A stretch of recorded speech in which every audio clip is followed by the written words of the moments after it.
নমস্কাৰ, মোৰ নাম শ্ৰীমতী নমস্কাৰ স্থানীয় আৰু ২৫ শ্ৰেণীত পঢ়ো। আজি মই আপোনালোকৰ আগত মোবাইল ফোনৰ বিষয়ে ক'বলৈ ওলাইছোঁ। বিশ্বৰ প্ৰথম মোবাইল ফোন সাজি উলিওৱা হৈছিল 1973 চনত। সেইটোৰ নাম আছিল মটৰলা ডাইনা TAC 8000X।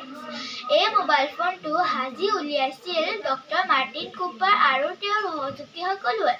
প্ৰথমতে ইয়াৰ আকাৰ যথেষ্ট ডাঙৰ আছিল।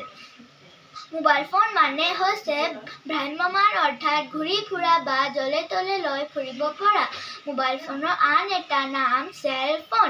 আজিকালি বজাৰত বিভিন্ন ধৰণৰ মোবাইল ফোন পোৱা যায়। এই আমাৰ কাৰণে বহুত সুবিধাজনক, কাৰণ ইয়াৰ দ্বাৰা